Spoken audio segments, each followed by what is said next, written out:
નમસ્કાર મિત્રો, સાયંકાલ શિક્ષા અભિયાનની આપણી આ યુટ્યુબ ચેનલમાં હું અનિલ સર તમારું સ્વાગત કરું છું.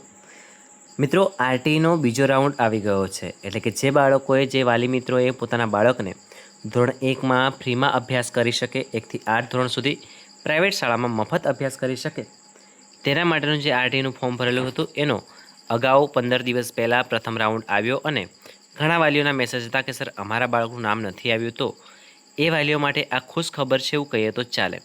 મિત્રો, અત્યારે અગત્યની સૂચના એ છે કે આરટીનો બીજો રાઉન્ડ આવી ગયો છે. આ બીજો રાઉન્ડ બહાર પાડવામાં આવેલો છે અને એ પણ આપણી ઓફિશિયલ વેબસાઇટ એટલે કે આરટીઈ રાઇટ ટુ એજ્યુકેશનની ઓફિશિયલ વેબસાઇટ પર આપેલું છે. તમે તમારા બાળકનું નામ કેવી રીતે ચેક કરી શકો એ હું તમને આજના વિડીયોમાં કહીશ. આજે છેલ્લી તારીખ આપી છે એ તારીખ ચૂકશો નહીં અને સાથે સાથે કેવી રીતે પ્રોસેસ કરવી એ પણ હું તમને આજના વિડીયોમાં સમજાવવાનો છું. વાલી મિત્રો, જો તમે આ વિડીયો જોઈ રહ્યા હોય અને તમારું બાળક ધોરણ 1 થી 10માં હોય, તમારે એના ટેસ્ટ જોઈતા હોય, ફ્રી મટીરિયલ જોઈતું હોય કે પછી એમના અભ્યાસને લગતી કંઈ પણ માહિતી જોઈતી હોય તો હમણાં જ કોમેન્ટમાં આપેલી એપ્લિકેશનની લિંક, આપણી પોતાની એપ્લિકેશન અનિલ સર ક્લાસીસ, જે મેં ગુજરાતના વિદ્યાર્થીઓ અને વાલી મિત્રો માટે બનાવી છે સ્પેશિયલી, કે તેઓ સૌથી સારી સરળ રીતે બાળકોના અભ્યાસને લગતું મટીરિયલ ફ્રીમાં મેળવી શકે તે હેતુથી બનાવી છે. તો તમે હમણાં જ આપણી પોતાની application Anil sir classes download કરી શકો છો. ત્યાં તમને જે પણ ધોરણનું મટીરિયલ જોઈએ છે એ તમારે મને મેસેજ કરવાનો રહેશે. હું તમને એ ધોરણનું મટીરિયલ, ટેસ્ટ બધું જ હું તમને મેળવી આપીશ. હવે આપણે વેબસાઇટ ઉપર શું માહિતી મૂકી છે એને જરા ધ્યાનથી વાંચીએ, એ સૂચનાને ધ્યાનથી સમજીએ. તો હાલમાં જે આરટીઈ હેઠળ પ્રવેશનો બીજો રાઉન્ડ બહાર પાડવામાં આવેલો છે એના એડમિટ કાર્ડ એટલે કે પ્રવેશપત્ર ડાઉનલોડ થવાના શરૂ થઈ ગયા છે. તો મિત્રો, એડમિટ કાર્ડ એટલે કે પ્રવેશપત્ર ટેબ પર તમે ક્લિક કરી એપ્લિકેશન અને જન્મ તારીખ નાખ્યા બાદ તમે તમારા બાળકનું પ્રવેશપત્ર ડાઉનલોડ કરી શકશો. જો એનું પ્રવેશપત્ર એને મળ્યો છે તો, ફાળવણી થઈ છે તો તમે એનું પ્રવેશપત્ર એટલે કે એડમિટ કાર્ડ ડાઉનલોડ કરી શકશો.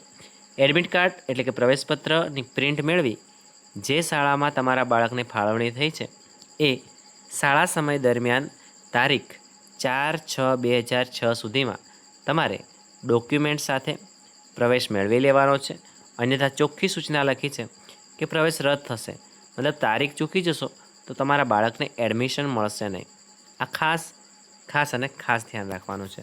એટલે તમારે જવાનું ક્યાં છે એ પણ હું તમને આ જ વિડીયોમાં લાઈવ સમજાવી દઈશ. ઓકે મિત્રો, તમારે આ માહિતીના આધારે શું ધ્યાનમાં રાખવાનું છે, તો તમારે તમારા બાળકનું સિલેક્શન થયું છે કે નહીં એ ચેક કરવા માટે તમારે સૌથી પહેલાં તો આપણી આરટીની જે વેબસાઇટ છે એ વેબસાઇટ પર જવાનું છે. કઈ જગ્યાએ જવાનું છે એ પણ હું તમને હમણાં બતાવું છું. પણ એના પહેલાં તમારે 2 વસ્તુની જરૂર પડશે. એક, કે તમારા બાળકનું જ્યારે તમે ફોર્મ ભર્યું હતું ત્યારે તમને એપ્લિકેશન નંબર જે મળેલો છે એની જરૂર પડશે. બીજું, જન્મ તારીખની જરૂર પડશે. તો આ 2 વસ્તુ ખાસ લઈને બેસવાનું છે, જેથી કરી અને તમને તમારા બાળકનું એડમિશન થયું છે કે નહીં, એને આરટીમાં સિલેક્શન થયું છે કે નહીં એની ખબર પડી જશે. સાથે સાથે પ્રવેશપત્ર ડાઉનલોડ થશે, જેથી તમને એ પણ ખબર પડશે કે તમારા બાળકનું કઈ શાળામાં એડમિશન થયું છે, કયા ડોક્યુમેન્ટ લઈ જવાના છે એનો વિડીયો આપણે અગાઉ ઓલરેડી બનાવી દીધો છે. કઈ રીતની પ્રોસેસ છે એ બધી માહિતી મેં તમને અગાઉના વિડીયોમાં આપેલી છે. તો જો તમે અગાઉના વિડીયોમાં ના જોયા હોય તો પ્લીઝ હમણાં એકવાર જોઈ લો. સાથે સાથે તમારે આપણી ચેનલને પણ સબસ્ક્રાઈબ કરી લેવાની છે અને અનિલ સર ક્લાસીસ નામની એપ્લિકેશન પ્લે સ્ટોરમાંથી ડાઉનલોડ કરી લેવાની છે. નીચે કોમેન્ટ બોક્સમાં પણ એની લિંક આપેલી છે. ચાલો હું તમને લાઈવ સમજાવું. તમે ઘરે જાતે બેઠા પણ ચેક કરી શકશો તમારા બાળકને એડમિશન મળ્યું છે કે નહીં. તો કેવી રીતે ચેક કરવું એના માટે સૌથી પહેલાં તમારે જવાનું છે ગૂગલમાં. ચાલો હું તમને ગૂગલમાં જઈ અને બતાવું. તો મિત્રો, આપણે આવી ગયા છે ગૂગલમાં અને સિમ્પલ મેં અહીંયા શું લખ્યું છે જુઓ. તમારે માત્ર ગૂગલમાં જઈ અને આટલું જ લખવાનું છે, આરટીઈ. શું લખવાનું છે? માત્ર આરટીઈ. આરટીઈ લખશો એટલે પહેલા જ નંબરની વેબસાઇટ આવશે, એના પર તમારે ક્લિક કરવાનું છે. ક્લિક કરશો એટલે એના પછીનું કંઈક આવું ફોર્મેટ ખુલી જશે, રાઇટ ટુ એજ્યુકેશન. અને અગત્યની સૂચના જે મેં તમને હમણાં સમજાવી છે, એટલે ફરીથી એ સૂચના હું આપવાનો નથી. પણ હા, જો તમારા બાળકનું સિલેક્શન થઈ જાય છે તો તમારે 4/6 એટલે કે 4 તારીખ સુધીમાં એડમિશન લઈ લેવાનું છે. ડોક્યુમેન્ટ વેરિફિકેશન કરી લેવાના છે જે શાળામાં તમારા બાળકને એડમિશન મળ્યું હોય તેમાં. ઓકે, હવે તમારે ક્યાં ક્લિક કરવાનું છે? તો તમારે ક્લિક કરવાનું છે આરટીઈ 2 પર. આરટીઈ 2 એટલે આ ભાગ ઉપર. ઓકે, આરટીઈ 2 પર ક્લિક કરીશું એટલે એના પછીનું કંઈક આવું ફોર્મ ખુલશે. મિત્રો, તમારા બાળકનું એડમિશન થયું છે કે નહીં, એમનું આરટીમાં સિલેક્શન થયું છે કે નહીં એ ચેક કરવું તમારે 2 વસ્તુની જરૂર પડશે. નંબર 1, તમારા એપ્લિકેશન નંબરનો. આ એપ્લિકેશન નંબર ક્યાં હશે? તમે જ્યારે બાળકનું એડમિશન કર્યું હશે ત્યારે તમારા ફોનમાં એક આરટીનું ફોર્મ ભર્યું હશે ત્યારે તમારા ફોનમાં એક મેસેજ આવેલો હશે. એ મેસેજમાં તમને એપ્લિકેશન નંબર પણ આપેલો હશે. અથવા તો તમે જે ફોર્મ ભર્યું હતું એ ફોર્મમાં PDF કઢાવી હોય અથવા ઝેરોક્સ હોય તમારી પાસે તો એમાં પણ એપ્લિકેશન નંબર આપેલો હશે.